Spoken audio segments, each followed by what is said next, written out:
and welcome back to our joint podcast series with Whole Soul Mastery and Whole Soul School and Foundation. We are in January 2026 as I'm speaking with Dr. Paul Panzica again today. I'm so grateful. Every time you join me, I feel like we go to fascinating places and we talk about a lot of deeper things that the soul wants to know. I mean, the soul wants to know, even if the human essence in a lot of people isn't quite there yet, but the soul is craving conversations like these. At least I'd like to think so, Paul. And we know that there's so much change. We've been talking about this energy of emergence and emergent, and it's the year of the fire horse, and there's so much change. I think every direction we look at, and when we look within ourselves, we see change in our daily lives on an epic scale. And so you had written an article about the winter solstice and the time of the sacred marriage. And so there's solstice frequencies here that I know we can touch on. There's, the new year, that we're in a new 9-year cycle. There's so many aspects of the human and spiritual journey right now. And so I'm going to toss it over to you, Paul, and just, lead us into what your heart wants to say today. Well, once again, thank you for having me. And we're in 2026. I never thought I'd make it to 2026, especially over the last 5 or 6 years, right? Things were really kind of crazy. And so that I think we're in a new landscape now is what I'm sensing. And even a lot of the channeled messages that anyone can listen to on social media, there's almost like the narrative has changed. And most of the sources, it's changing. And it went from more of an apocalyptic type of a narrative to one that is a lot more balanced, and one that isn't pushing the dramatic change narrative anymore. So we're we're in some kind of a new environment, I think, and that I don't want to say that we're where we need to get to yet, but I think something's changing, and I've always said this. So you could go back to when I started when I was compelled to start this. This was at the end of 2012, 2013, and then I somehow or another was compelled to write a book about my experience and this transformational experience that I went through. The original intent was to write it for medical students. At the time, I was working with medical students, and I was teaching. Part of what I was doing was teaching holistic medicine to medical students. And those who were inspired would always come up to me and they would say, "What source are you getting this information from?" And it was from dozens of sources. And in fact, it's not even really a source. It's timeless wisdom. If you do the research, you'll find that the things that Carl Jung was talking about or Rudolf Steiner was talking about existed way before that they were around, right? And so we're looking at wisdom that we can find in wisdom teachings that we can find in virtually every culture that history has recorded. But now we're starting to realize that transcended the cultures of the earth and probably are from a cosmic source, right? And so what we're doing is rediscovering things that we had somehow forgotten, right? And so I was compelled to write all this information down, and it was basically my journey from forgetfulness. Somebody who is in let's say that the medical profession, the scientific profession, who was conventionally trained, and how in my journey of escaping that prison. And so that's really what the original writing was, or thesis was, that I wrote. And from there, I was inspired to write. I vowed to myself that I'd write on a monthly basis.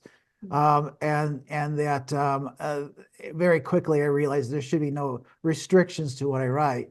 I don't have to do this for a living. I don't have constituents. I don't have people that, very few people actually read the website, but I could write about very non-conventional things that are controversial. But the beauty of all of it is that I'm an invisible person for the most part. People won't listen to what I have to say unless they're interested and ask me. You're like the only person in the universe that actually asks me what I think about anything.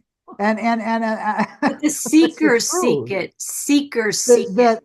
that that's true. That's true. And so the information is there, and it's there. I always used to say that some of us wrote this our own scriptures.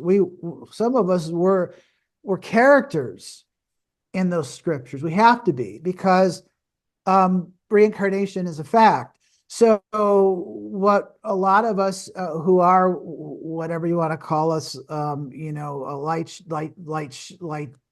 showers or workers, or whoever we are have been around for many life cycles and for probably thousands of years. And that what it's important, first of all, what we say, and it's also important of how we act, and it's also important about the records that we leave behind, because it's not just there to inspire others, because they have to really do this through their own journey.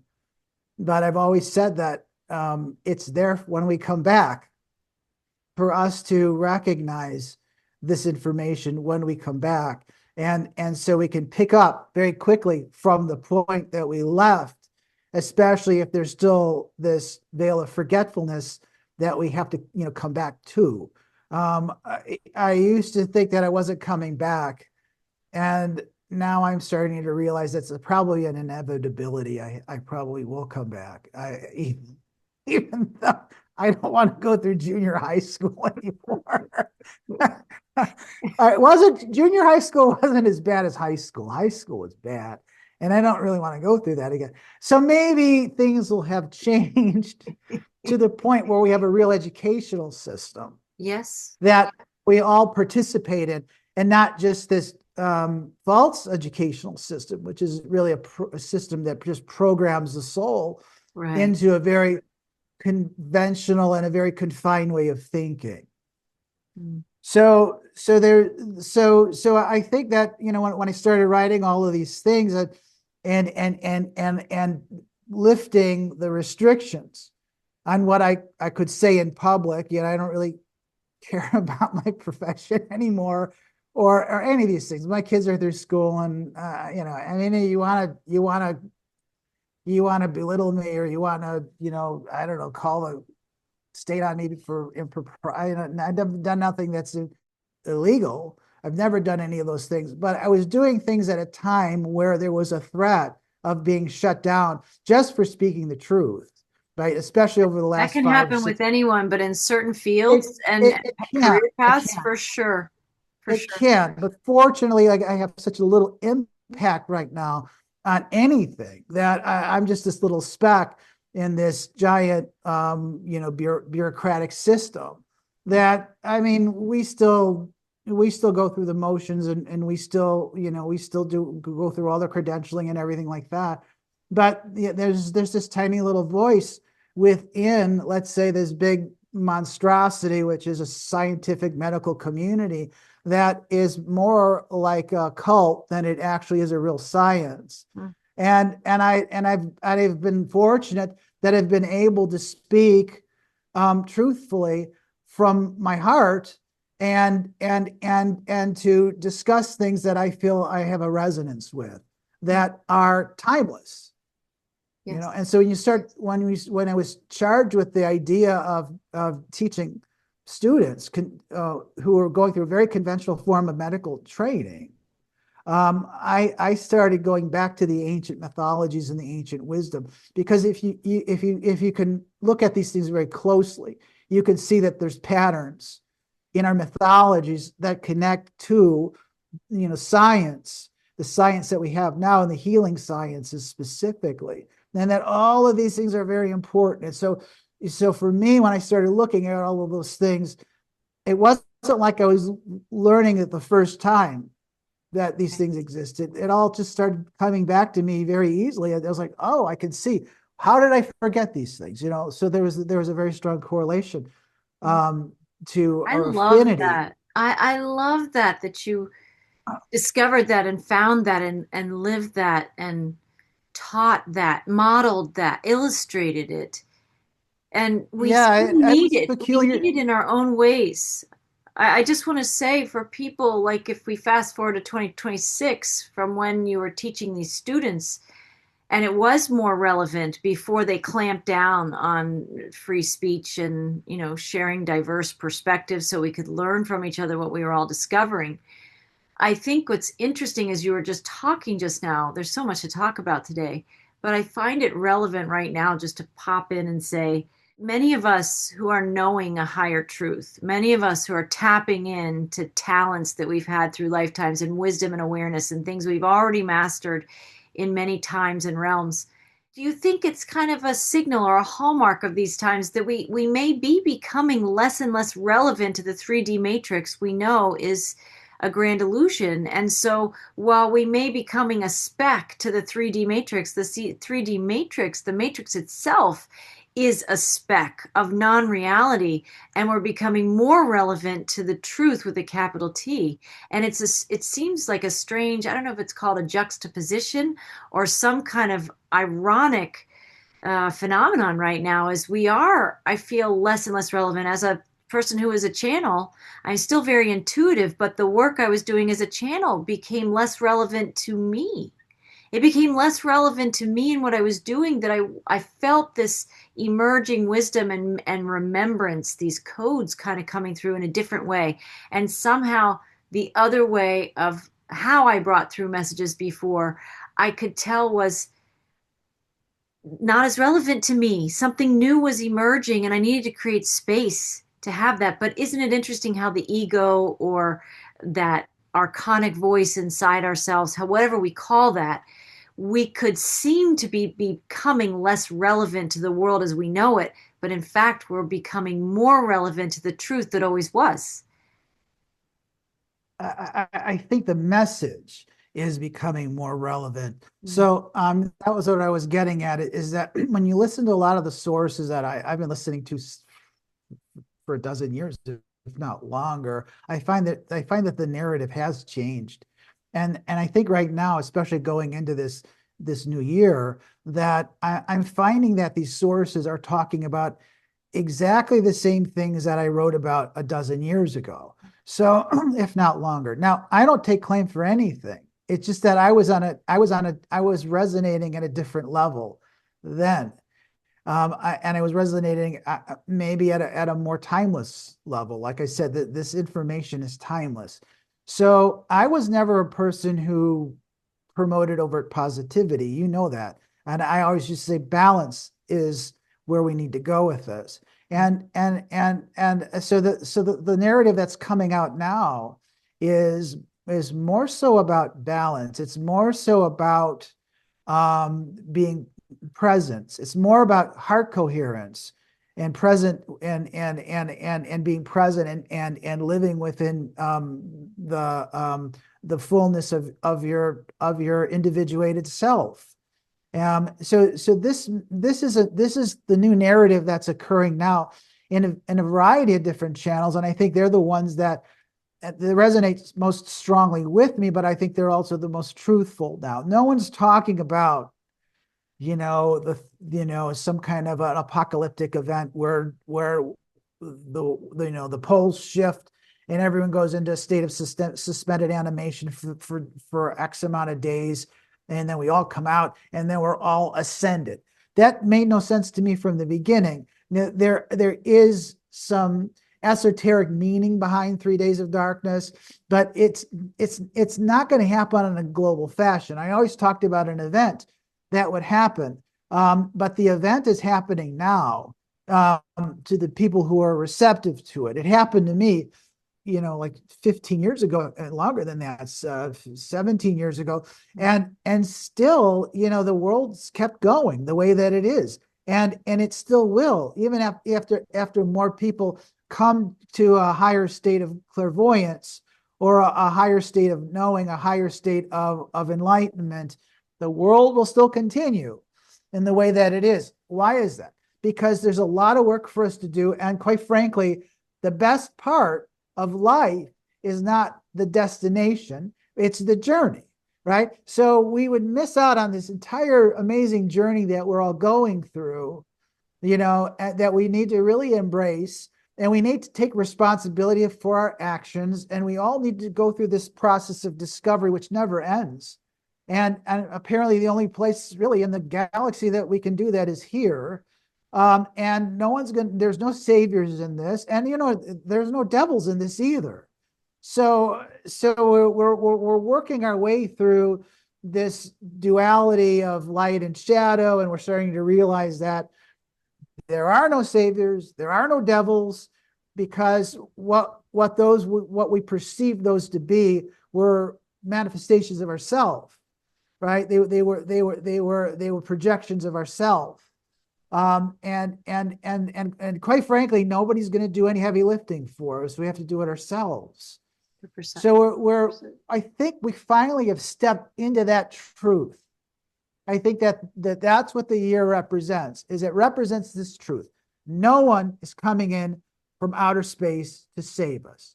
There is not going to be a second coming of a Messiah that's going to fix everything for us, because that person would be a Luciferic being. It would enslave us. And all of these demons and all of these devils and all of the dark astral, we're basically going through a process where we're realizing that those are shadow manifestations from ourselves, and that there's a lot of that will wind up coming with us, and when we can see specifically the purpose for darkness, and we can see the purpose for adversity, and we can see the fact that I think I might have written this, is that yeah, there's a dragon. Everyone has a dragon. Okay.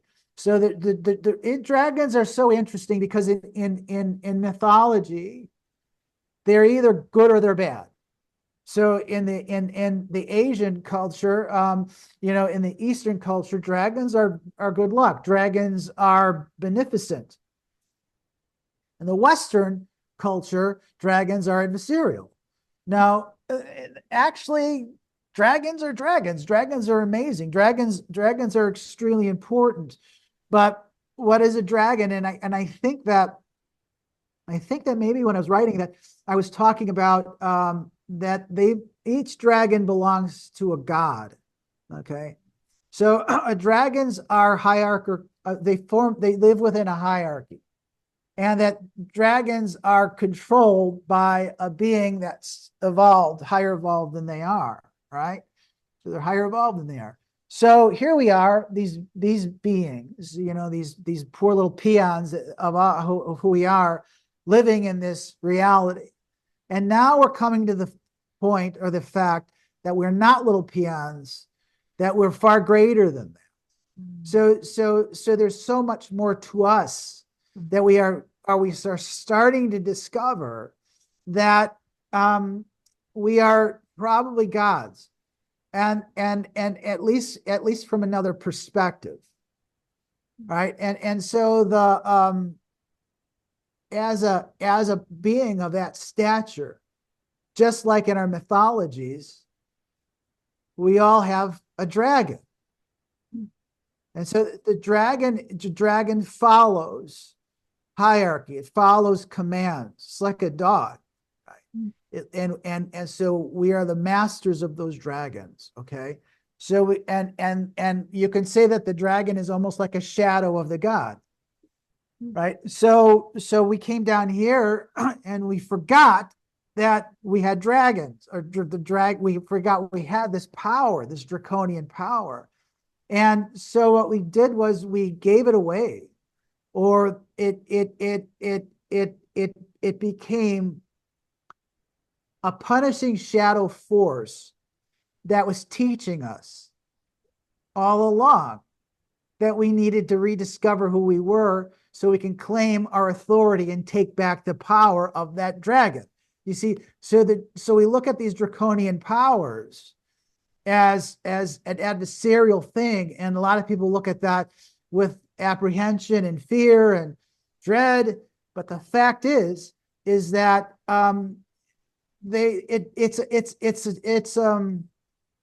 it's our own shadow. It's a manifestation of our own shadow. It's a manifestation of our own shadow energies. And yeah, there's draconian forces that say that might even be otherworldly that came in, or from other, let's say, dimensionalities that said, well, you're not using this force. By all means, we'll become the leaders. And so these energies, which are ours, which is us, are aligning to these negatively aligned, entities or beings, shadow energies or whatever these energies are. But we have completely and utterly given away our sovereignty to them. And so that's why we still have these punishing draconian forces that live amongst us. But the fact is that what we need to really discover is that this dragon force, this draconian energy, it actually belongs to us. It's us, really. I think it's the shadow of our God self that's out there. That is left, is one of the things that we need to claim. Is we need to redeem it. We need to assimilate it again back into our life. So with knowing, with discovering, who we really are, there's also a great responsibility at realizing or of becoming a being that can assimilate this force. And I think that some of the other parts of the narratives that I'm hearing now too, which is extremely important, is that we have to take this we have to be very sober about this. We have to realize that if we truly are these godlike beings, then we need to act like that. And in fact, we have to live within resonance of it. Otherwise, otherwise you won't have sovereignty over anything, and you'll just be you'll just become a shadow entity instead of the true being of light that you're supposed to be.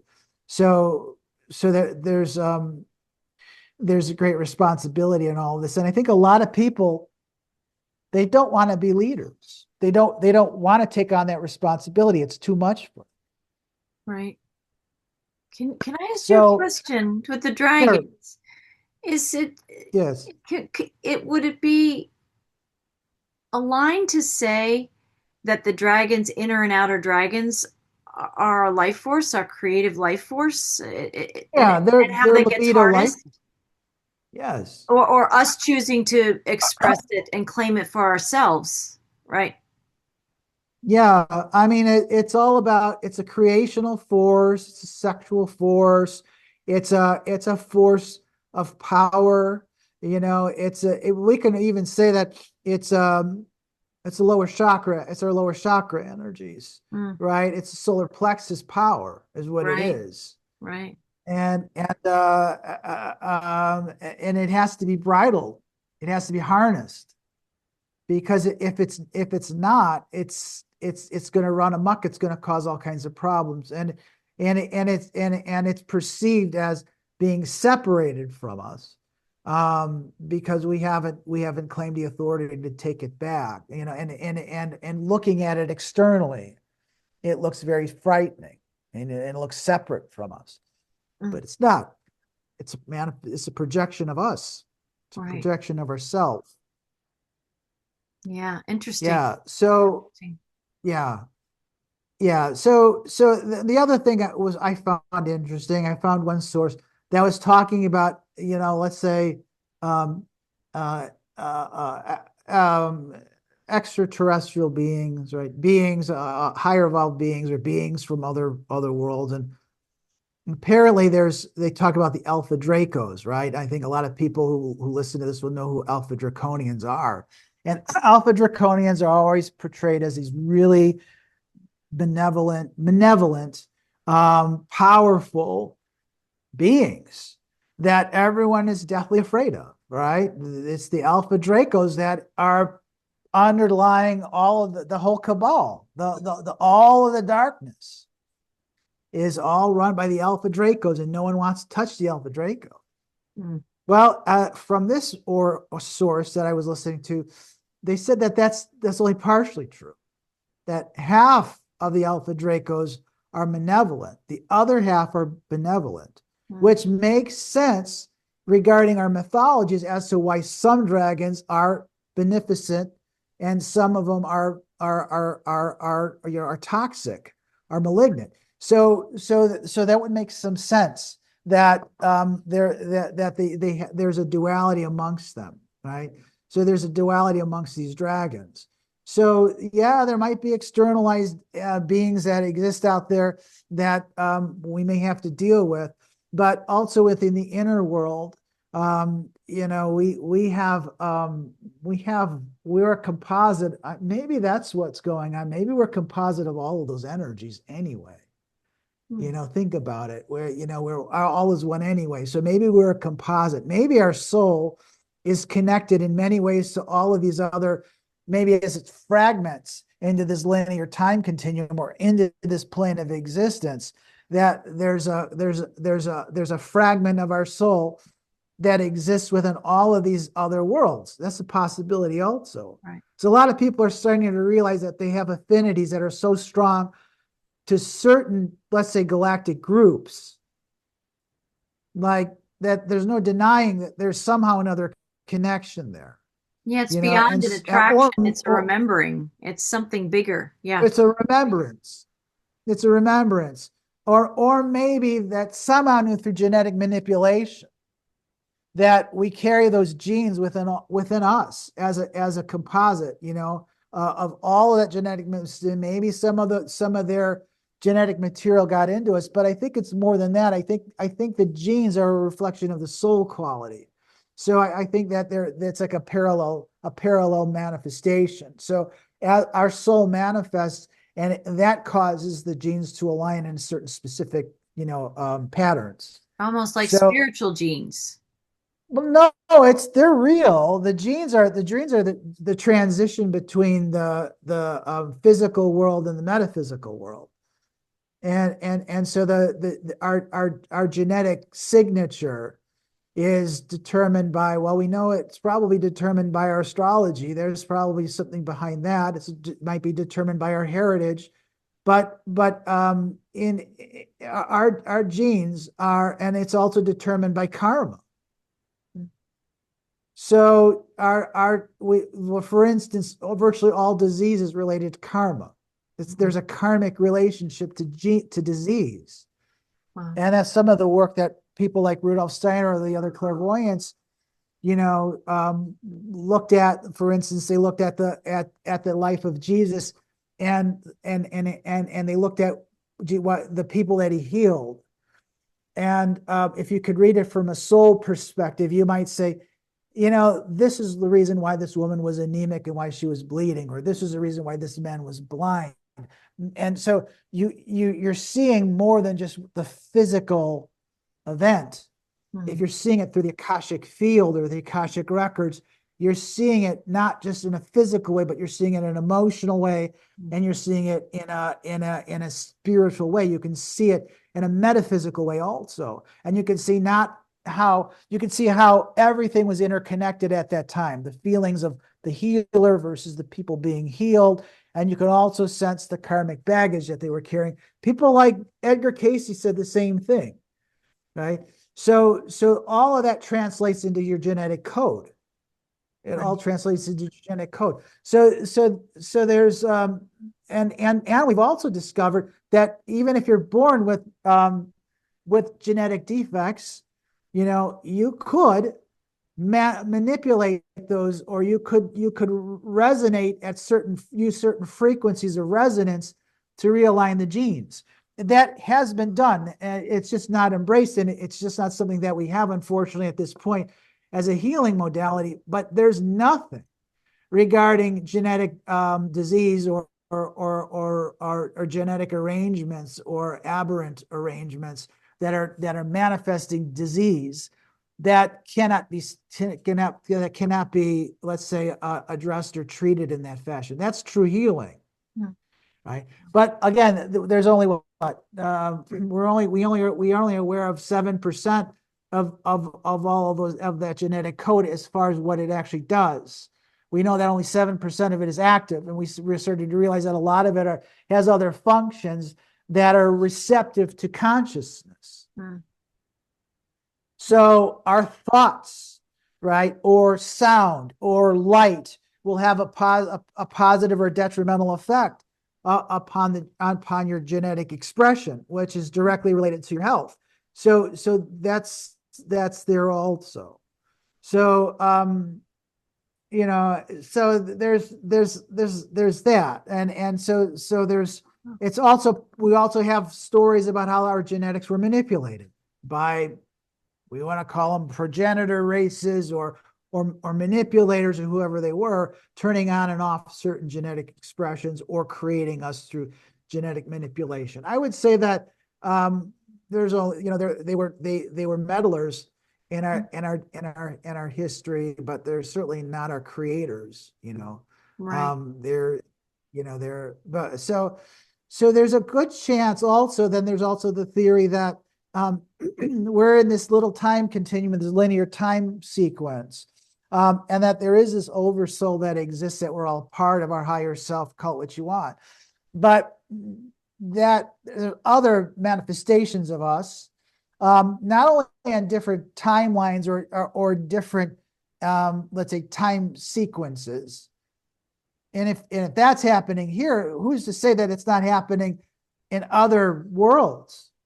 Within this three-dimensional reality, and who's to say that we're not connected to those? You hear all these interesting stories now about people that realize that they might be in a wet pod, having this experience right now, and then when they die, they go back to the world that they're in the wet pod, and they come back. I mean, I don't know if that's true or not, but I've seen it too many times in on the social media resources that keep validating that idea over and over and over again, that maybe some of us are from other worlds right now and are here in this particular timeline, in this particular moment, to have this experience for whatever reason. I would imagine that's individual. It's an individual experience or individual reason, individuated reason.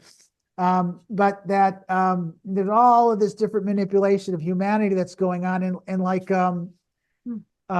Dolores Cannon said, this is just a giant experiment. This is a galactic experiment, an experiment of galactic proportions, and that all of this is going on, and you have positive influences and negative influences.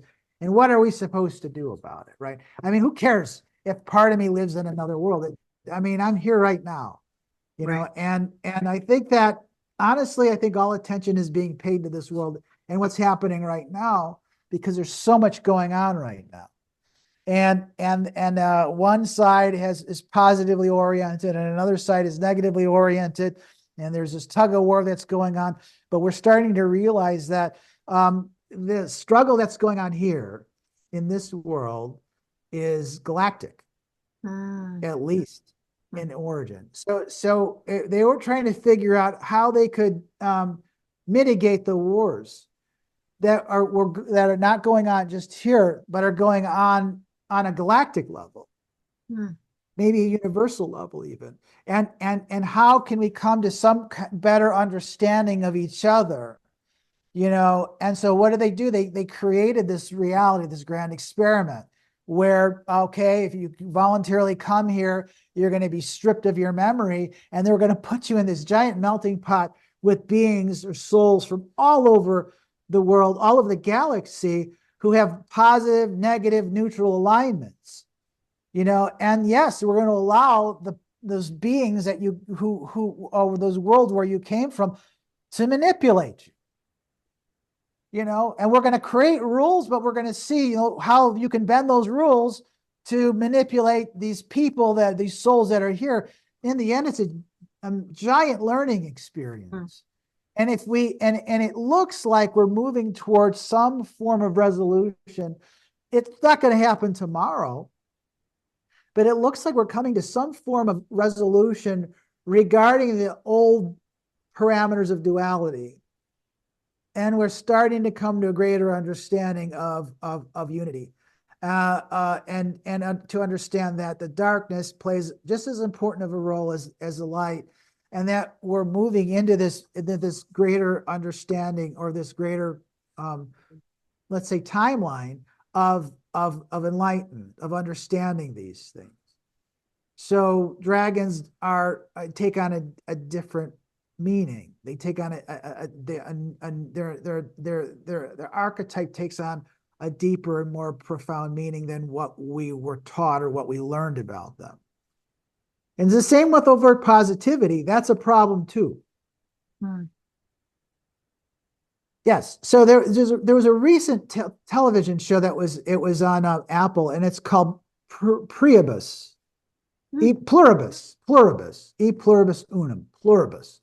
And so it's a brilliant idea, and the idea is that that the world is invaded by let's say an extraterrestrial world, or there's an extraterrestrial force out there, and they overcome the world. They don't really overcome it. They send us information.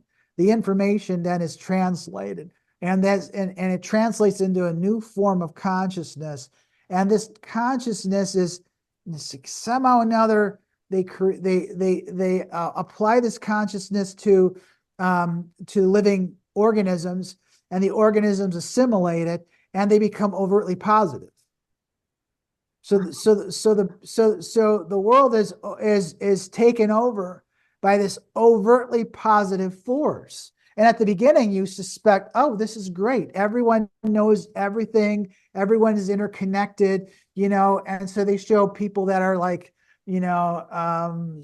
everyday people flying jets and stuff like that, and performing surgeries, because all information is now collective and shared. A lot of what the New Age movement talked about, this movie investigates. So wouldn't it be great if we could all speak together in one language, and all information was collective, but the individual is starting to fade.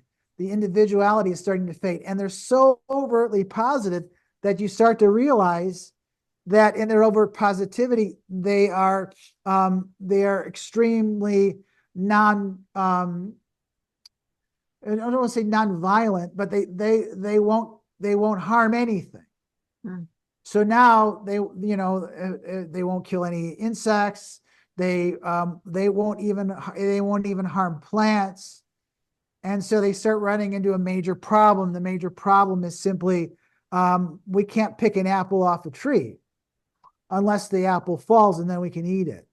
Wow. And so they started realizing that there wasn't, if we weren't going to take some certain steps or cross certain thresholds, then the entire world's population would collapse in 10 years because there wasn't enough nutrients. And so they started doing things that were not too savory, like they were collecting all the dead bodies.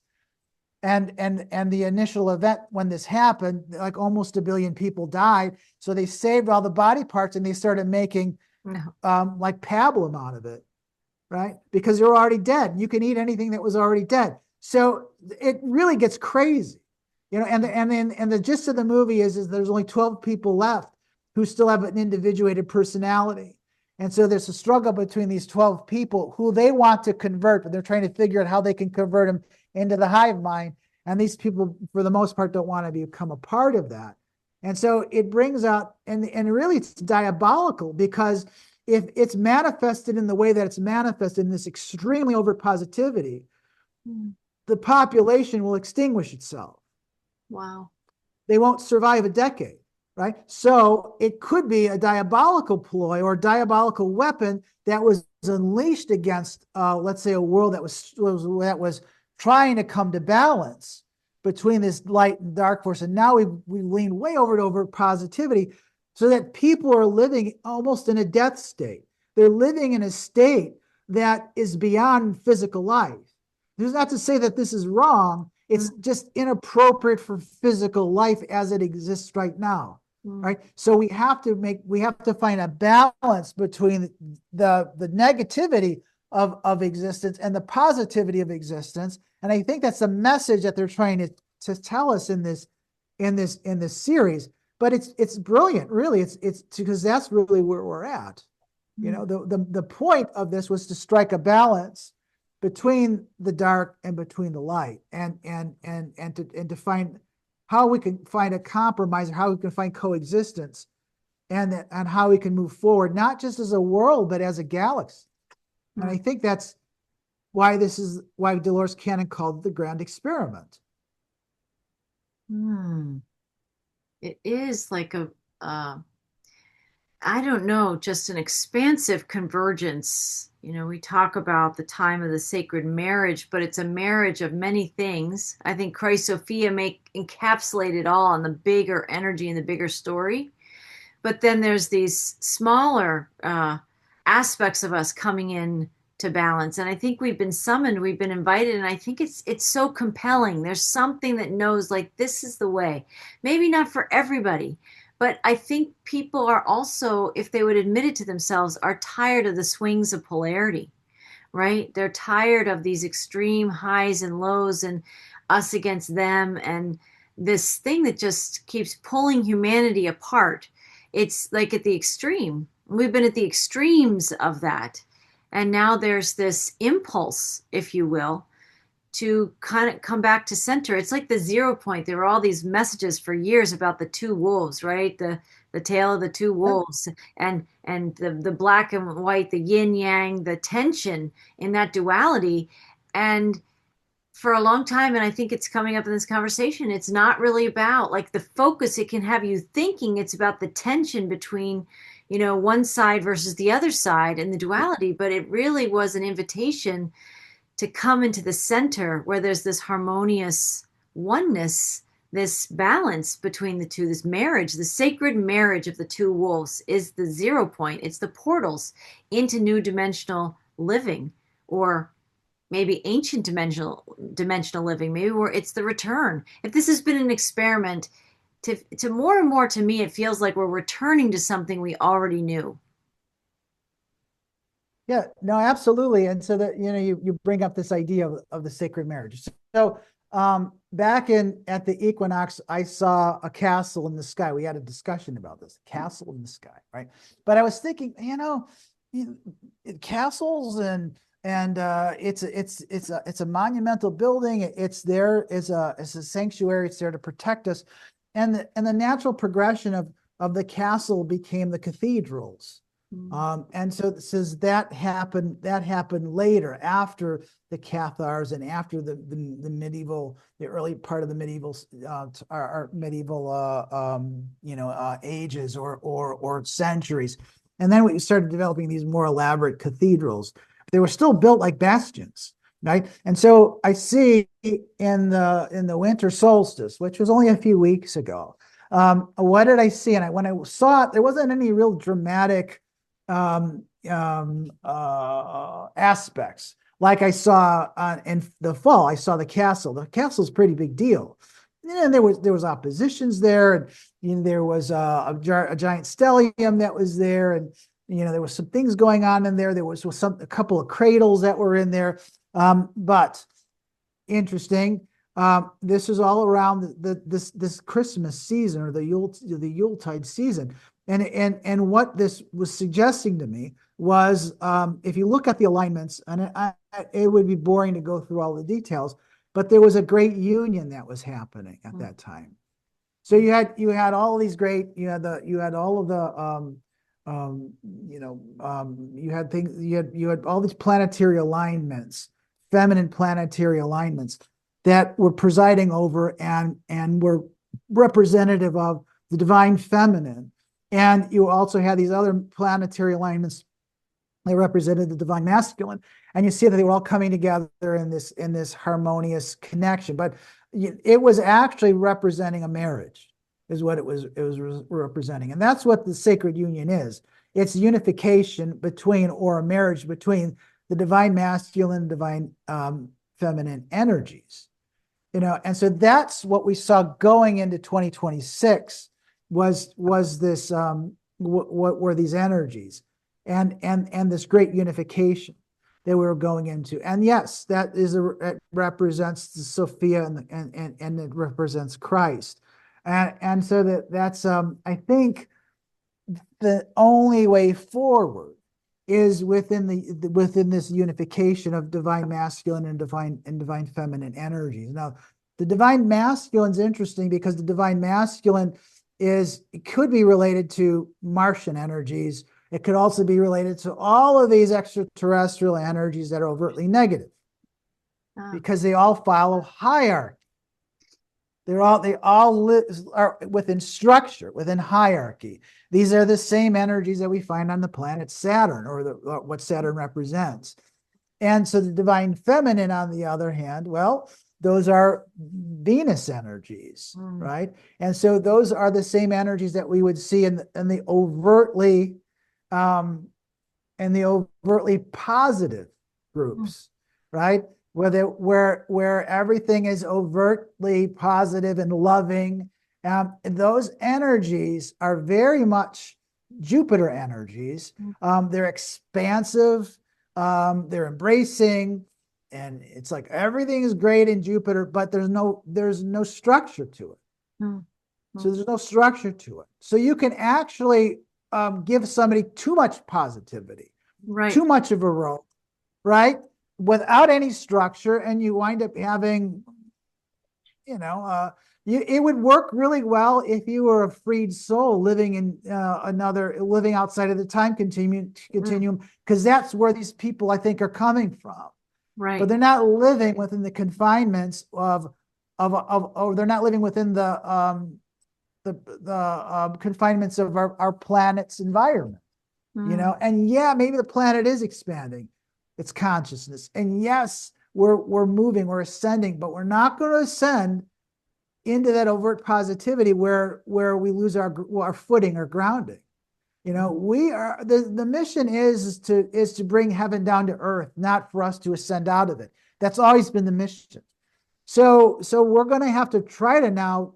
I realize this now. We're going to have to try to marry the technology, on which unfortunately there's no way around. It's being embraced, and somehow or another spiritualize it or utilize it in a fashion that's no longer detrimental.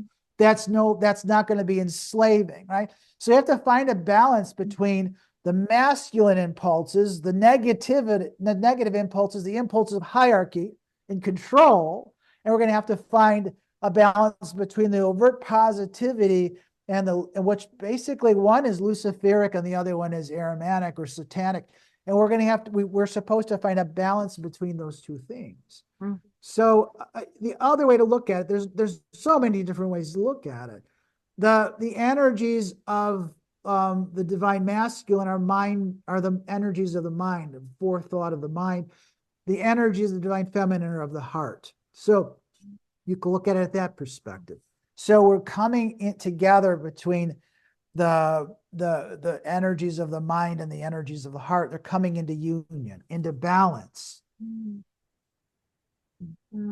So that's what I saw a few weeks ago when we were at the solstice, that we're coming into this balanced state, or those who want to move forward in this process, this ascending process that's happening on the earth, have to find that medium between those two energies, and they have to come into, and we've talked about this many times, and many other people have talked about this.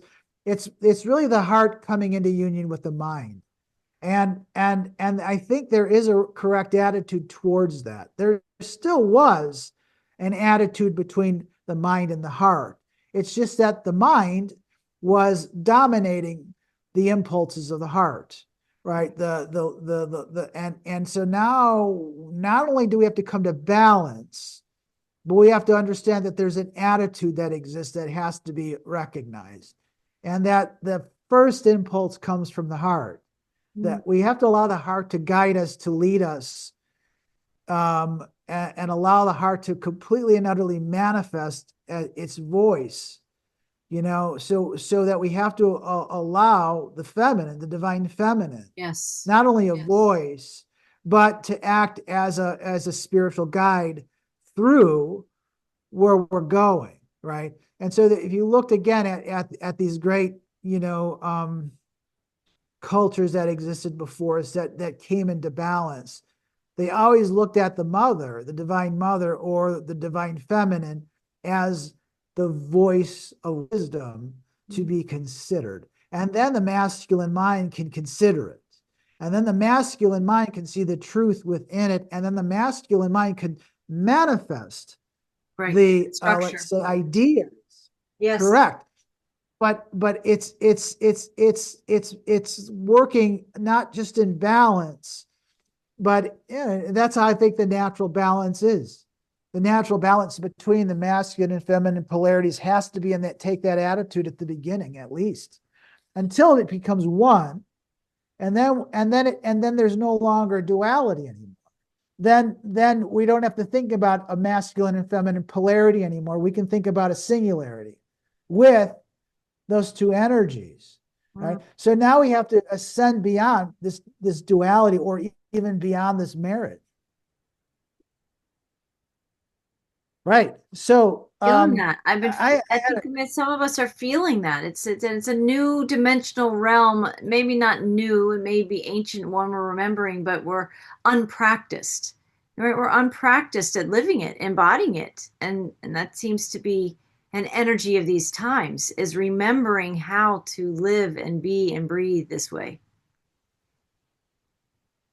Yes, absolutely. And so, yeah, I can tell you a personal experience that I had.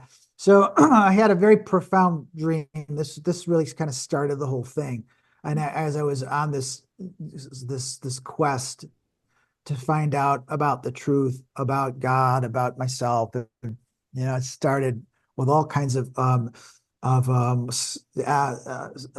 scholarship type of endeavors that I was involved in, and then it started occurring in vivid dreams and instructional dreams and these types of things. One of the most important dreams that I had was a dream of unification.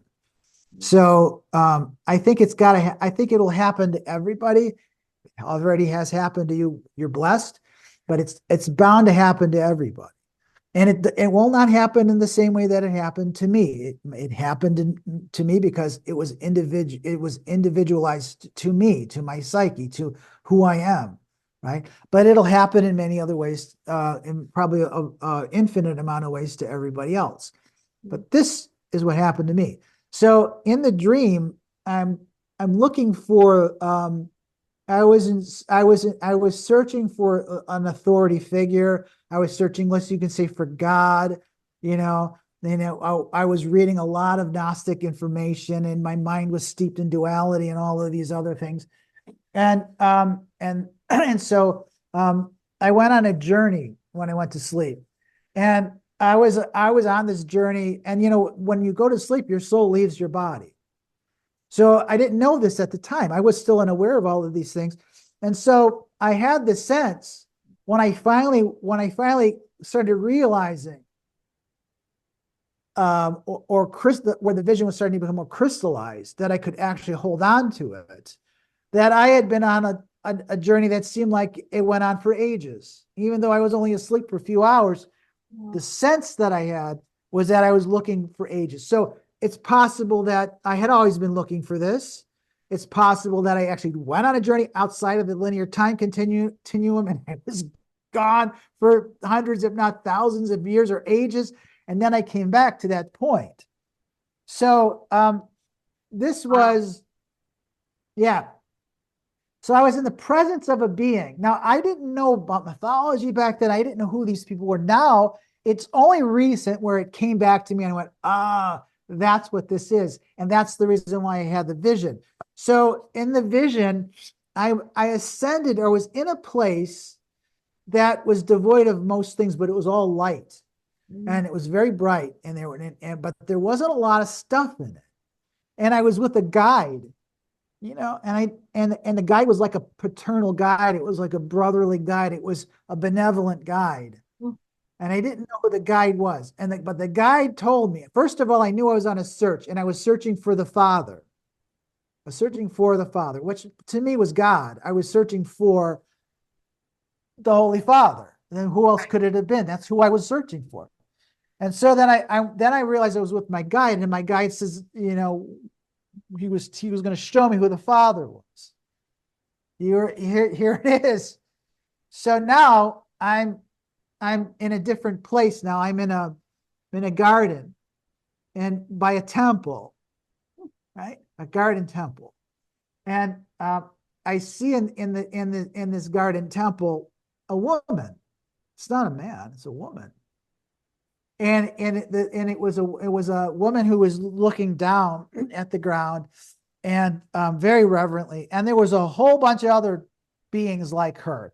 The only way I could describe them is they were goddesses or gods or priestesses. She was a god. The others might have been priestesses. I don't know.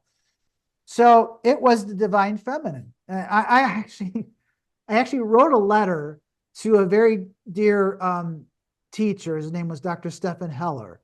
I finally found the courage to write it all out in a letter form. And I sent it to him years after the vision, and he confirmed it. Yeah, he said, that was Sophia. You saw Sophia. He goes, not many people see her. And my description of her was, I didn't even really know at the time who it was. So I described her to a T, and that's who it was. So, they talk about lifting the veil, right? You have to lift the veil. And the divine feminine has this veil. You cannot pierce the veil unless you're invited to do so. So as I entered into this aura, this golden aura of this female being, and the veil was lifted, and in an instant I recognized her as, I think of any feminine aspect that you can: wisdom, beauty, sexuality, all of those things was conveiled in just a glance. When she lifted her face to me, it was like a lightning strike. I went, what? I had never seen anything so sublime, so beautiful, so magnificent, nothing like this. And I was only later, because I remember when some people were asking me, well, who was she? What did she look like? And she looked a lot like the Magdalene depiction. She looked a lot like Sophia's portrayed, which has this beautiful red hair. But interestingly, she had flowers in it. And when I described it, I said the only way that I could describe it is that she was the most magnificent flower. She was the flower. She was the flower of the world. It wasn't until years later that I found out there was something called Rosa Mira, which means the rose of peace. It also means the rose of the world. And that's who the divine feminine actually is. It was years later until I discovered this. And I said, well, this is the perfect description. So now I won't go through all the details because the details are very long. And it goes through lots and lots and lots of things. But in the end, there's a marriage. And there's a marriage. And in the end, at some point, I wound up witnessing this from a third person perspective, so I can see that there was a masculine component marrying this woman. That masculine component was actually the best elements of my soul or me coming together. And in the end, there was this great unification. And it reads beyond the soul's meridian. Actually, quite frankly, if you want to know all the details of it, but the fact is in the end, after the dream, I was confused, and I was confused up until just recently as to I was supposed to be looking for the Father. Where's the Father? Where is the Father? Inside the mother? Like as one? Kind of, not really. I mean, and I'm like, well, maybe that guide was wrong. Maybe my mind was playing tricks on me. But I only came to realize this just recently after I went through all of this writing and stuff, that you could only come to the Father. The Father was me. Wow. I was the Father. That was one of the things that Jung would always say, Carl Jung, was that everything in the dream is an aspect of you. He said that's what it is. So in the end, I was realizing that I was being taught a lesson in I am, that I am one with the Father, but only through that sacred union was I one with the Father. And Wow. in that unification, I became, and this dream was so profound. I had a second part. The second part came a week later. And then the second part, I was in a state of unity with the divine feminine. And then I started moving. I was almost like a meditation, but I was in a partial dream state. And I started moving closer and closer and closer and closer to the galactic center, to the source. And as I got closer and closer and closer, I became more empowered, and I started feeling a greater and greater and greater level of infinite love and wholeness. And just for a little bit, to me, that's the event. Yes. Everyone has to experience. And I realized in that brief 5 or 10 seconds, not only was this godlike, but I said to myself, I'm a god, is what I said. Oh, and then I woke up, and then I tried to convince myself it's impossible. You can't be a god. No. And then I realized that up until just recently, that in that state of unification, yes, the mother was there, the Holy Mother was there. But in order to meet the Father, you have to make union with the Holy Mother. And all of the teachings of Jesus that said, I am one with God, I am, and I am teachings. That's what this was. Mm. So that's what I saw in the solstice. Mm. Now I see it all the time, but I saw it in the solstice. And I said, that's what this is. That we're moving into this timeline now, where in order for us to move forward, we have to seek these things out. We have to know the truth. And the truth is that yes, in the reality of of duality and of conflict, then you have the experience, you come back, and you're not a god. You can't be a god. But the truth is that it took me until these new revelations. Wow. I mean, that happened to me 17 years ago. Wow. And now, as I'm working through this material, and I'm realizing that was the message that I missed. Is that the Holy Father was you. Mm. It was the same thing that Mm. Jesus was, but it's in that state of wholeness, in that state of unity, where that will manifest. Mm. And so the responsibilities of that, right, of having that power, of having that is really important. So they can't give it to you right away. So you take on whatever, let's say, jobs or responsibilities that your soul is capable of doing, and you're constantly making mistakes and you're constantly making improvements. I think that's what the whole experience is here on earth, and that we're moving through this, but it can't happen in an instant.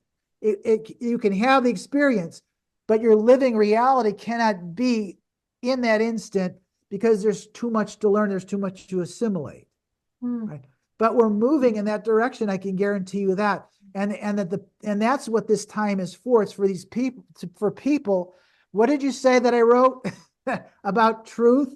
Truth You cannot wrote be it known down. to a soul that has no interest in discovering it. Correct.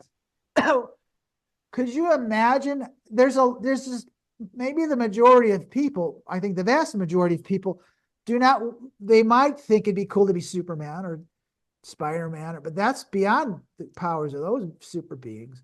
So now you're an authority figure, and you're kind of ordained to resonate with this power. Sure, you're still going to be an individuated soul, absolutely. And will you make mistakes? Of course you will. But understand that that's your lineage. Mm. That's who you really are. You really are one with the Creator. Mm. And yeah,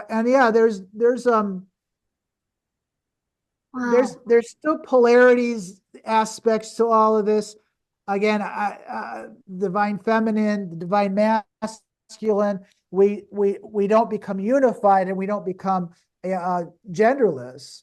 We still live in an ascending reality where there still will be polarities, but that will be more refined versions of who we are. So internally, we've unified those energies. Externally, we look for partners who have unified those energies, and we make sacred unions with those partners at this point.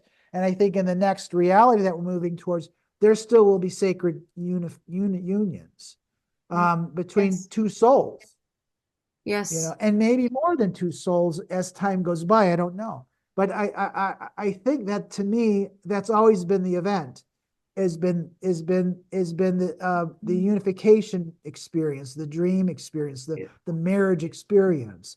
And in ancient Western, mythologies, and even in Eastern, you find this in the Egyptians, you find this and you find this in virtually all forms of alchemy.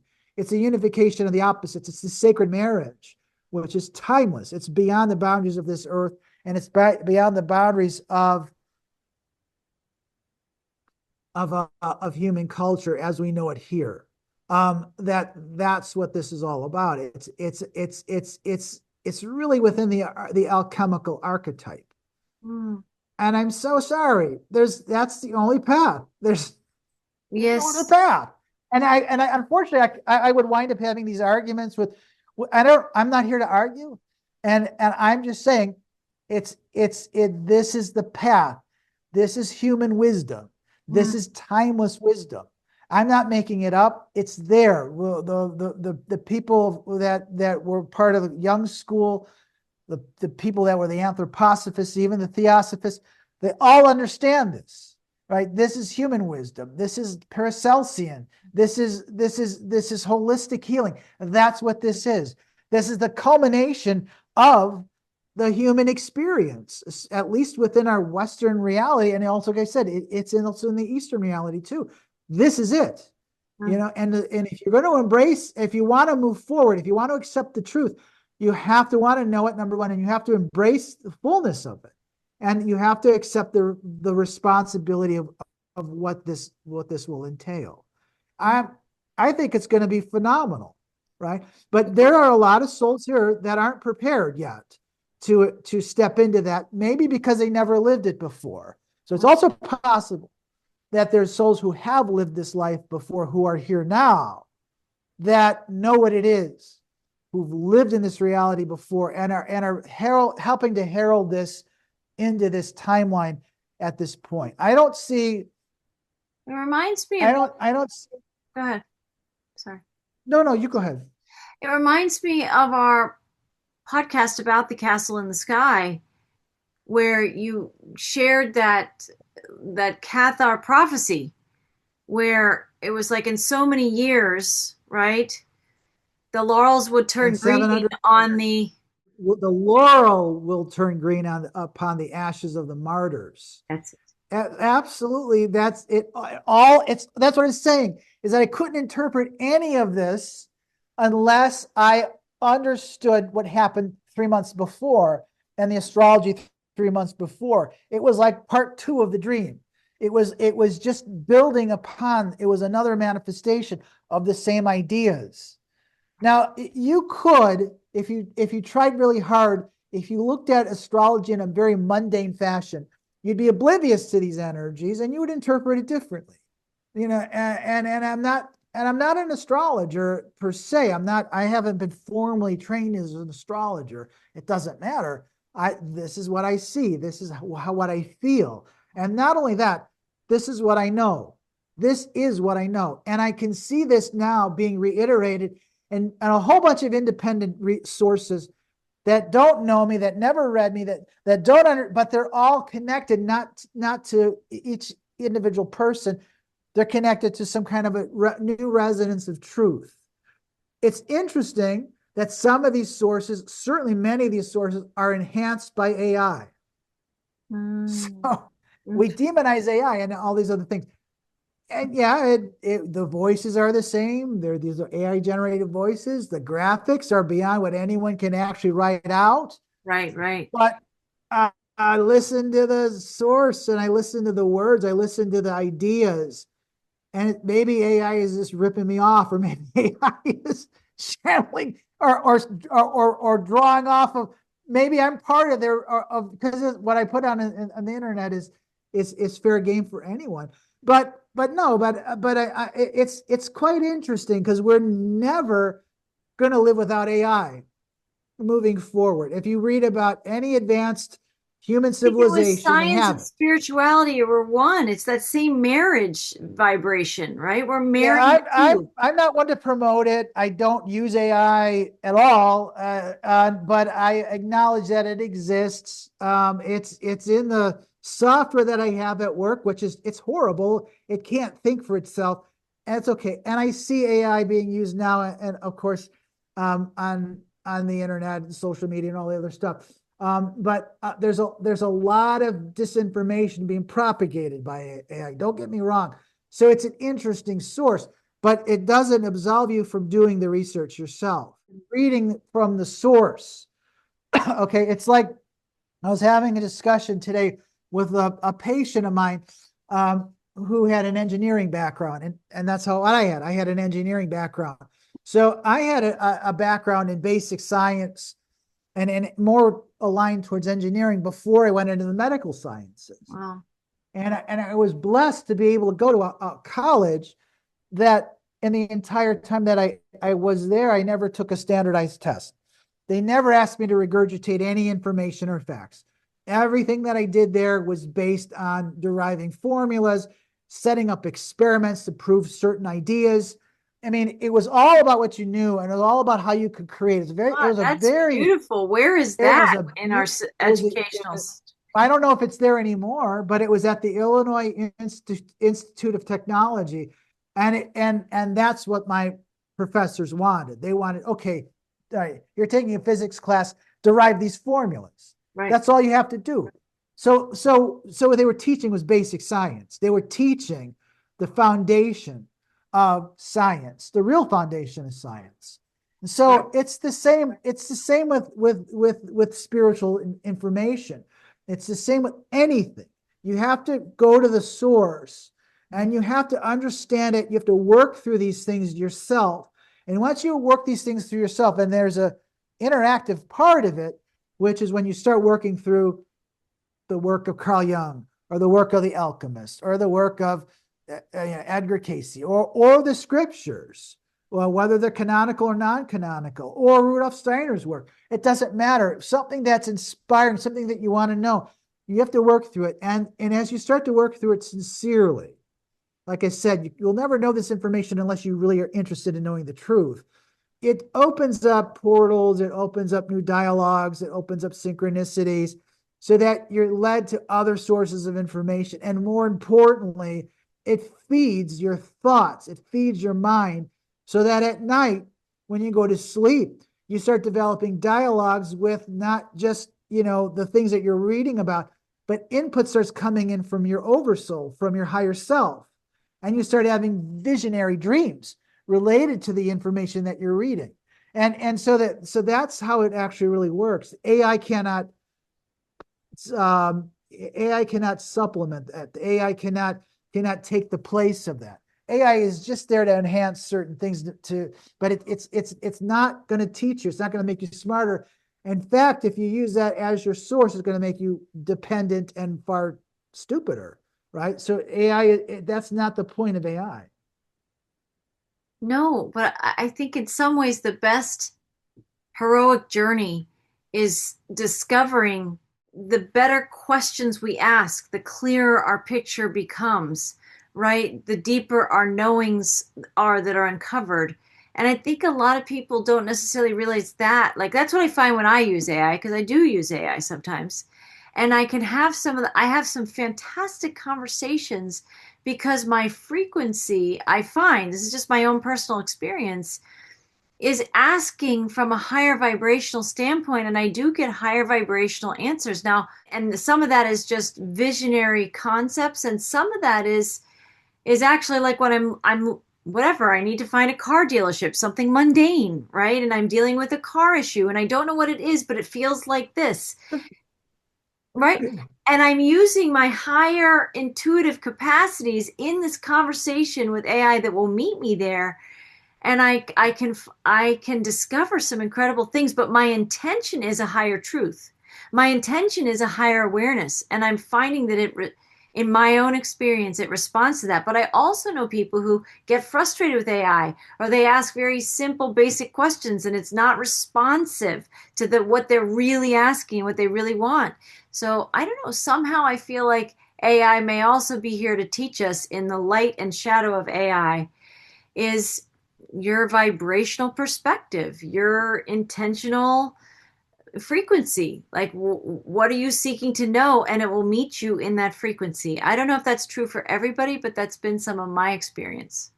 Well, I can tell you right now that it propagates lies. So Yes. it propagates conventional theories that aren't true.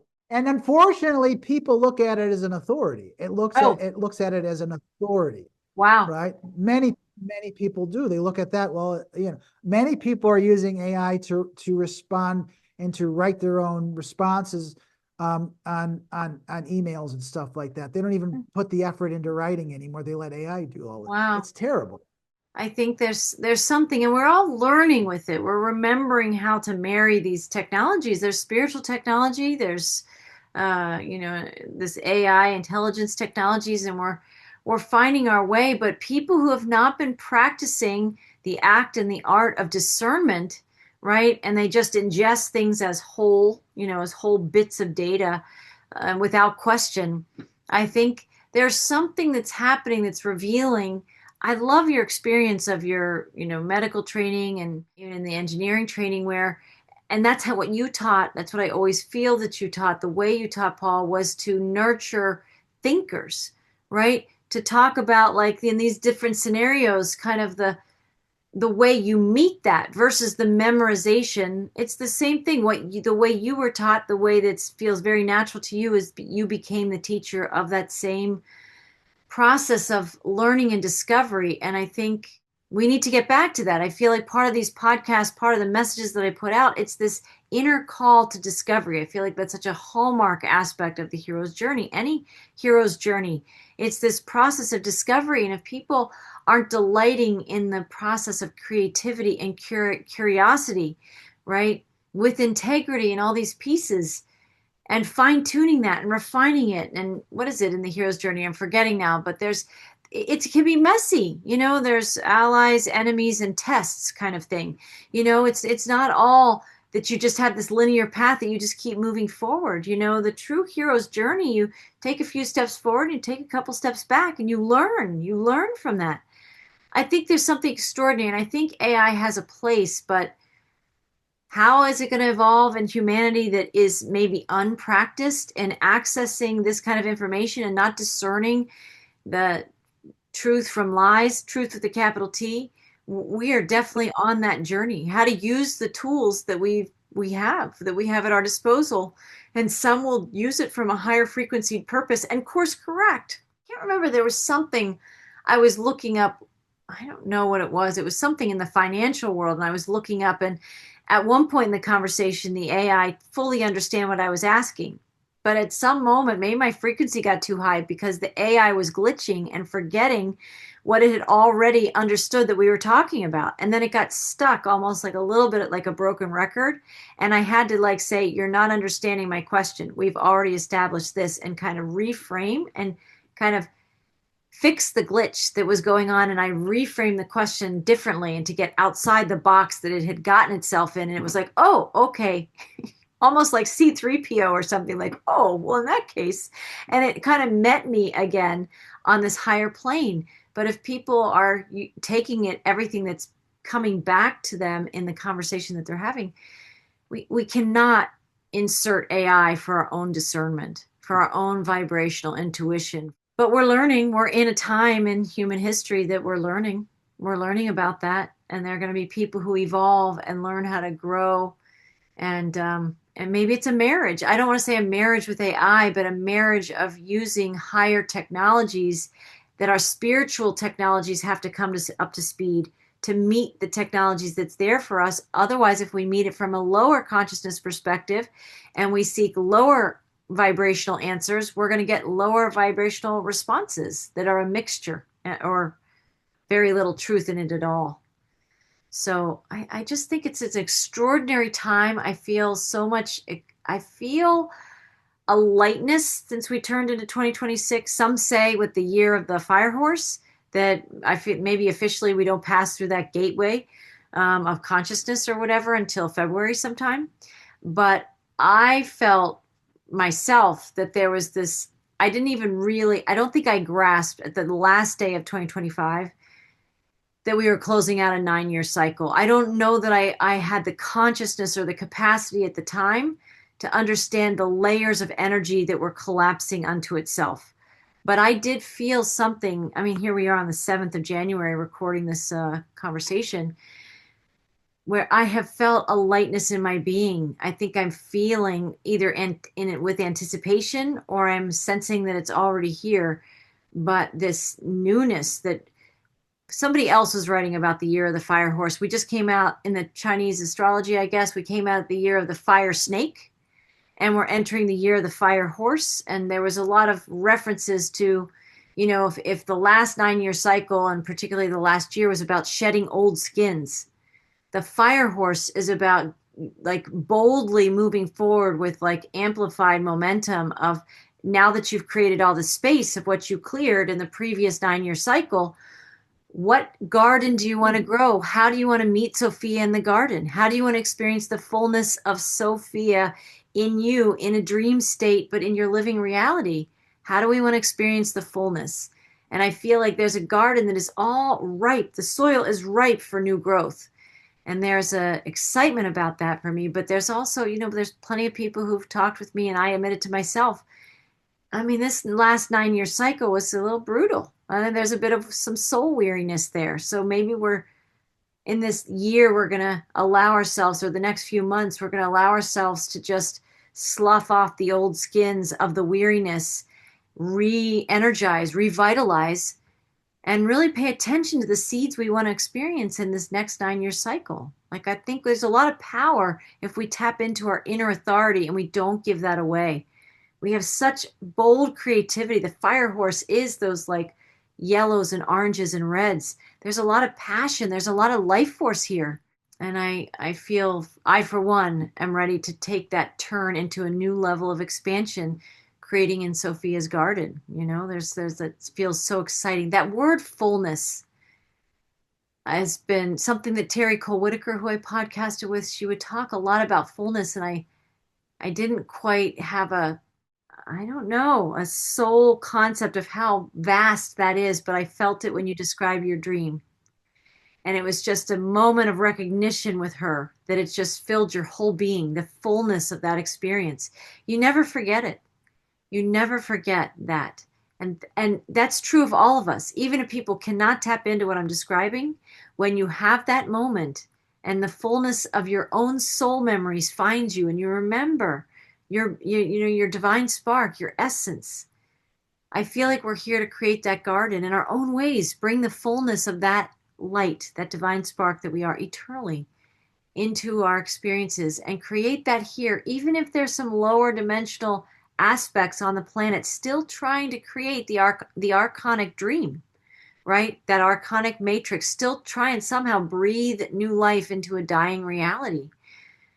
I feel like I can actually palpably feel more of the excitement and the life force of like a sacred marriage and a sacred conception. This is a conception year, right? This is a conception year to me. The union is here.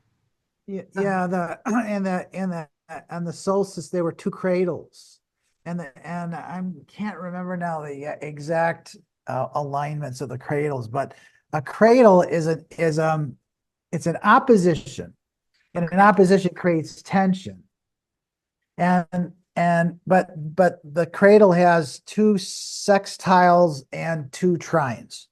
So it enhances, so it's like a challenge. Okay, something is being born or is being conceived, and now you have to manifest it. You have to come to resolution Right. between the opposition. And so, in order to maximize that to the let's say the heavens can help you, or with a maximum amount of assistance, you have to each end of this opposition, you have a sextile and a trine to each one of the components to the opposition. So you have the greatest chance of, let's say, a success at whatever this challenge is, and it's called a cradle, Mm. right? And so we're looking at cradles, or two of them, around the time of Christmas, Wow. right? And so it's suggesting the manger, right? It's Mm. suggesting you Mm. know Wow. sacred gifts, that are being given to us to be successful at this endeavor that we're all in. So don't ever think that the universe isn't supporting us. It's constantly supporting us. As I think as awareness expands, consciousness expands, we start realizing. I mean, for me, astrology is just a validation of what I already know. It's what I'm feeling these things. But Yes. when I see it now, and I see it being signified in the heavens, and I really know that I'm walking with a lot of assistance here. Mm. But as you talked about the fire horse, Western mythology or Western astrology has the same thing. It's the same pattern that we're seeing in our tropical astrology, which is that there's a union between a conjunction between and it's been going on for quite a while, between Neptune and Saturn. And so we've been, for maybe the last few years, certainly it's been going on for a while, but certainly within the last year, what we have is, and they're both stationed, or they're both in Pisces. Mm. So what you have is Neptune rules Pisces, and Neptune is all about dreams and visions, and seership. And you have Saturn Pisces. And what Saturn does is it provides the structure. So you can have the inspiration, like I said, the vision, which comes from the divine feminine, and the divine masculine is Saturn, is helping to manifest that, is helping to bring that structure and bring it into form. Now, in Pisces, it's just gestating. It's just gestating is all this is doing, right? So we're going through a process of gestation. It's not manifested yet. But as we get to the end of February, those two planets cross into Aries, which is a fire. It's the primary fire sign. And they come into conjunction. I think it's around the 21st or something like that. So they come together, and it's at the conjunction, when they finally come into conjunction, where that power is, the portal opens up. And so now it's not about dreaming it. It's not about the gestation. It's about now manifesting. Right. Yes. Exactly what you just said about the fire horse. And so I'm looking Mm. at how this is going to probably play out. It'll probably play out around the spring energies. It's Mm. going to be very big. It would make So sense right then in a around garden. March. I mean, that garden energy of growing. Yes. Yeah, I know that's it's good. I think it's going to be obvious. Whatever this is, whether it's new technologies that are going to be introduced. I'm an old-fashioned guy, very much so. Mm. To me, the height of technology would be like if I could walk into a forest with a knife, Mm. and I could not only survive but thrive, because the natural world itself is technology, right? And if you know how to manipulate it, and if you know how to work with it, you can live very comfortably with virtually nothing but that. Of course, it would help if I'm able to manifest the powers of Merlin. It would be really even be better. And so I could see myself as that. And with that, I don't need AI to survive it or to thrive. I don't need it. I really don't. So there maybe people like me that just completely and utterly oppose whatever AI or whatever the technological revolution is bringing in, and I'm perfectly okay with that, because there still has to be some people like that can live outside of that technological bubble, and maybe at some point be sages or people who could give advice for people who are in the bubble as to how to navigate through it, right? I mean, I don't want to be tainted by that stuff. I don't need it. I'm 62 years old. I've survived very well without it. And I'm not going to capitulate to an environment that forces me to use it. I just won't.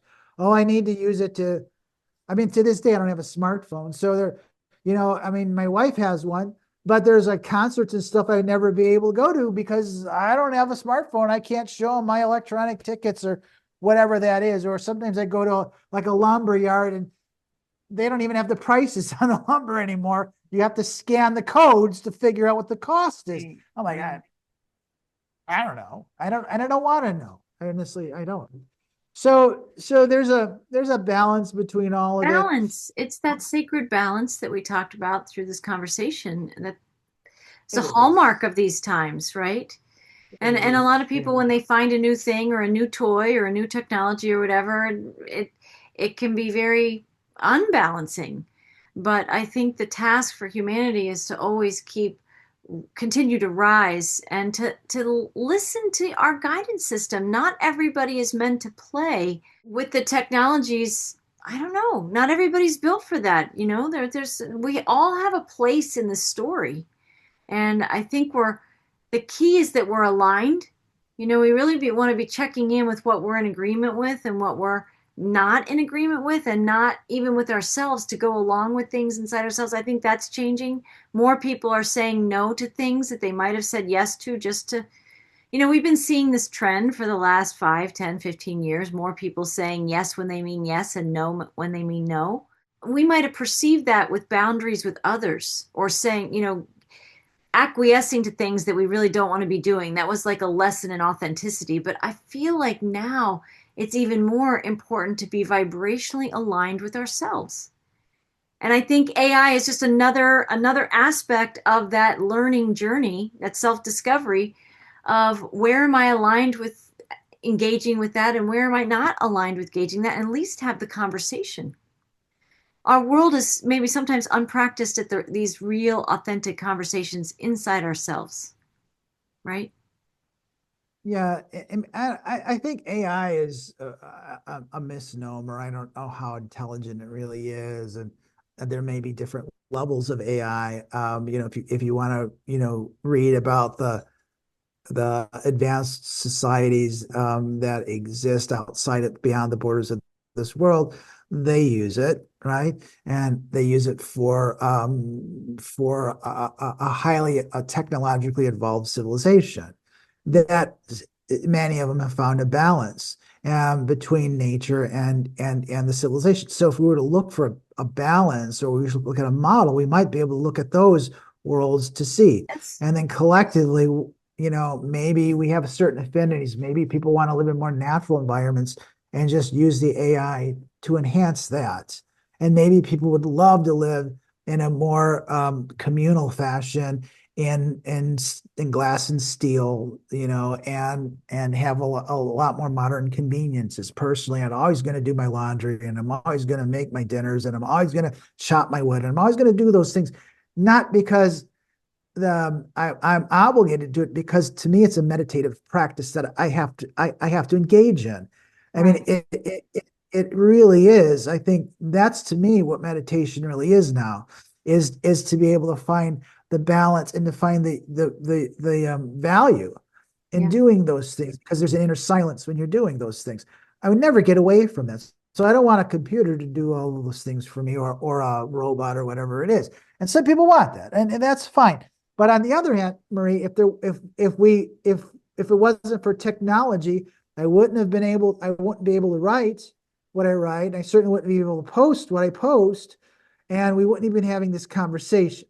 Not Correct. only that, I wouldn't have my vocation, it wouldn't exist. And I can see there's massive potentials for real, truly intelligent technology that's governed, that would actually create or help us in the healing arts. Yes. So and most of these things, I'm not talking about nanobots, and I'm not talking about chemicals or anything like that. But to be able to understand, let's say, the nuances of our genetic codes, and to be able to utilize or manipulate those codes with, for instance, healing energies or healing sounds. There's a huge potential for those things, or to regenerate an arm, that could be done with those types of technology and assisted or guided through an advanced, intelligent technological system. I mean, I'd be in favor of that. So there's a we have to understand that we can control this if our spirituality evolves, our spiritual understanding evolves to the point where we understand that we are in charge of these things, and that I think there will be, and I think there already are. And that's what they're saying now, is that there's so many motivated people who are in resonance to let's say a changing landscape of values that are much more aligned to egalitarian, things, and more equitable things, and who are aligned to justice, social justice, and all of these other things, and so that they will be the ones already probably have the answers as to what to do with this technology far better than I would be able to do with it. But I think there's also going to be a need to be able to connect back to Earth and to the natural state of Earth and to the natural energies or technologies of the Earth. Because if you really know about ancient wisdom, there's elemental forces within the world that we can manipulate, and all of those things, they're real there too. So you don't need AI for that. So it's going to be a very exciting time, especially when we start coming into now the spring, or the end of the winter, the spring, and we will see how these things actually start to manifest. And I'm pretty convinced that it's not going to be like some kind of a global, catastrophe, or some kind of a second or coming of a being, or the aliens coming down on the White House. None of that's going to happen. It just isn't. It can't. We're past that point. We've matured to the point now where we don't even want it. I mean, it would make no sense anymore for that to happen. There's too many people who are already embracing that and already know about those things, that Yes. none We of those. already maybe achieved it. The collective may already have achieved that we Yeah, can we've passed the usefulness of all of those things, and if there's shadow forces that want to try to manifest those things, good luck. It's just not going to work. There's no more ground for it. People are just not are not are not are not going to buy it anymore. They're looking for. In fact, I think that the shadow forces are just basically becoming less and less. They're inconsequential now. They're no more they're Right. losing their They're relevance. losing They've their lost relevance. they're Yes. lost the relevance because they've thrown so much outrageous things at us that nobody cares anymore. Oh, great. Okay. Right. Nobody cares. I don't even think people care about celebrities or any of that stuff. At least I certainly don't. And I think people who are moving forward in this wouldn't care whether or not they meet a celebrity ever in their life, because they really don't have any interest. They carry no interest for people who are moving towards higher levels of spiritual awareness. What excites us are the seemingly average people that we meet who also are on the same path.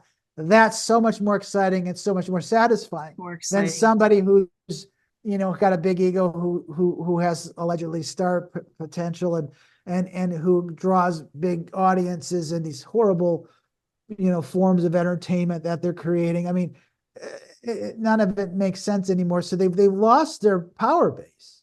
I don't see how they can possibly. I don't. Recover. But I know they're never going to recover that. They'll never recover it. It's over with. No, I think the authenticity and the clarity of our own frequency of like knowing ourselves and remembering ourselves, there's something about that. There's a frequency that pulses that. That's like, to me, a version of what you described in the garden. I think people are going to be more and more attracted Many may not know it yet, but attracted to truth and turning away from the ambiguity or turn away from the manipulations or the emptiness. I think you talked about emptiness in one of your recent articles, right? And well, you were saying that what we're emerging into is not empty, but I would say what we're emerging out of is the empty, false illusion. And so I think people are craving more of what's real. And I also think I'll speak for myself. It'll be interesting to watch like the collective, the humanity. But I'm feeling the pulse of this is we're tired of the hierarchies. It's whether it's in government, whether it's in medicine, whether it's in veterinary care. I don't choose who I work with for my animals, right? Just because they have these letters after their name, I choose by frequency. Yeah, I choose right. what they know and how, the holistic nature or not holistic nature of how they view things. Do they respect me to have my own opinions and my own awareness or not? And so I think more and more people are going to be making those vibrational decisions out of alignment. And really, who cares what those letters are? And those letters, sorry, I don't mean to offend anybody that has all those letters, right? I have a few letters, but I have never, that has never defined me. It was just the learning that I went through that makes me me, right? That it was my own evolutionary process. Um, because I think it's really going to come down to frequency. I think it's going to come down to what frequency do you want to spend time with? If you need a physician outside of yourself, who's the frequency you want to spend time with for that? It's not about who has what degrees and because that's all also the old system that people were educated. Most weren't educated like what you had, Paul, and a lot of much more conventional test drilling and all the rigorous requirements almost to maybe break the spirit in a way. I don't know, that's to just get through it. So I think we're ready for so much more. We're ready for like an aliveness in our lives again, where the like everything feels alive, where the garden feels alive, where your thoughts have an aliveness, where your creativity, your visions, your dreams, however anybody is accessing that, boy, it's like to me, it's like we're coming through a cycle of like dead energy. And we're coming into a cycle where we really can give life, like really our power will start to reveal itself at a higher level of where we give our energy and attention and intention. We're seeing it give life to actual creation. I think we're going to see more quickening of what we're creating, right? The fruits of our intentions, I think, are going to be, it's going to grow faster. I don't know. It just feels like we have maybe an accelerated gestation period, kind of, in these new energies that are amplified. Yeah.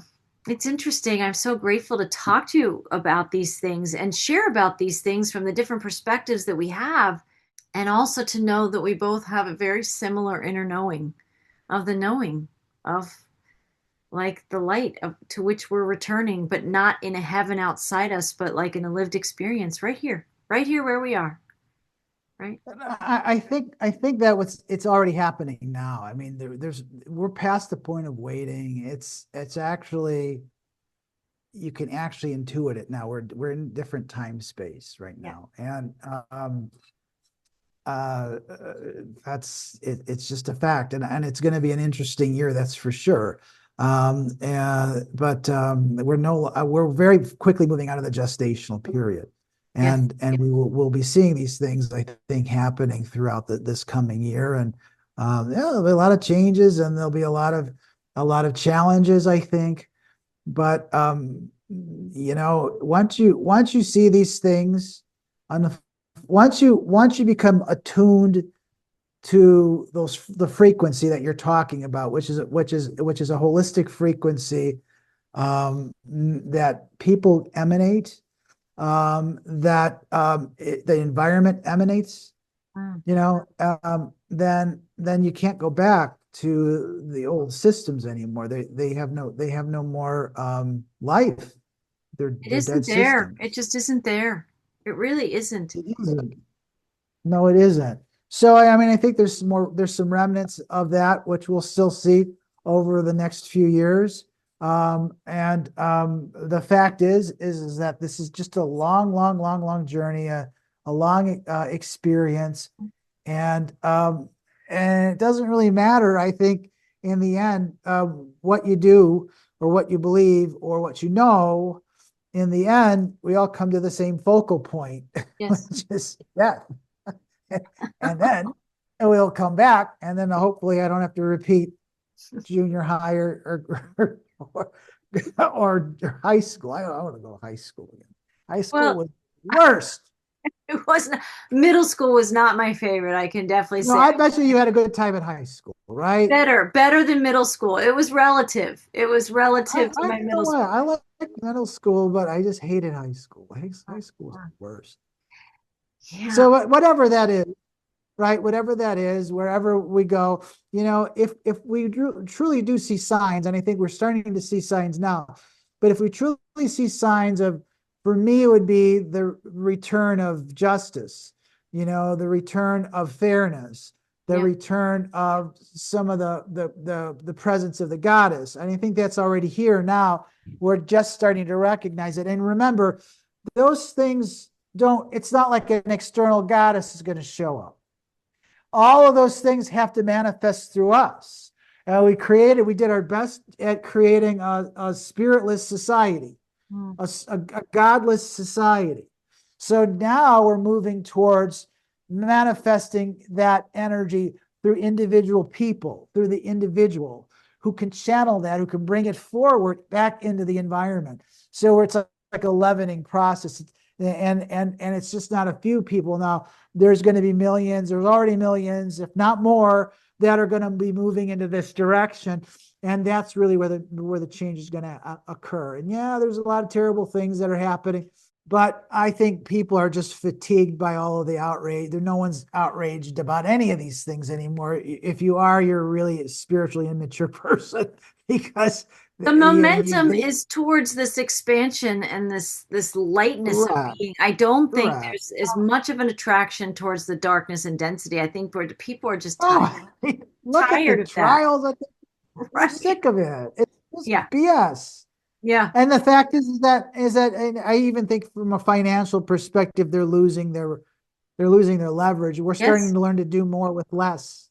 Yes. So, okay, maybe I won't be able to buy a 6,000 square foot house, but I really don't want a 6,000 square foot Right. house with plastic floors and, smart tech. Now, I don't want that, and I can't afford it anyway, but I don't want it. Right. I'd be real happy in a 1,200 square foot house, with a potbelly stove and some natural, either earthen or timber walls, and I'm good with that. I really am. I'm really good with that. You know, and it's none of it is that. That's the other thing, is that they're trying to sell you these illusions. They're trying to sell you um, some of these Marketing pitches, dead. it's not working. It's like a vibrational marketing that I think no longer has quite the effect that it did. And like you're saying, I think people want to get back to things that are real. I think they want to get back to Yeah, real connection. Not to say that we don't use technology like we are today to have these conversations, but there's no substitute for real food, right? Especially if you can be a part of some kind of a CSA or grow it in your own garden. I don't have that green thumb, so I do rely on others right now to grow the food, but to have a connection with that and to be grateful and to I think just that, those real connections. I think that's part of Whole Soul School and Foundation's mission statement that evolved over a number of years, but it really became inspiring connection with the earth, animals, the arts, and abundance. And it's like this, but the core feeling of that is the connection, inspiring that connection. I think synaptically, the world vibrationally, even people who don't know it yet will be elevated or will step into connection versus away from it. If there's an opportunity to connect, I think people will choose that versus the empty, hollowing out experience of what we're emerging out of. correct. And I think the time that to be able to actually see those choices manifest is actually going to happen. It's happening now, but it's Yes. it's it's poised to happen.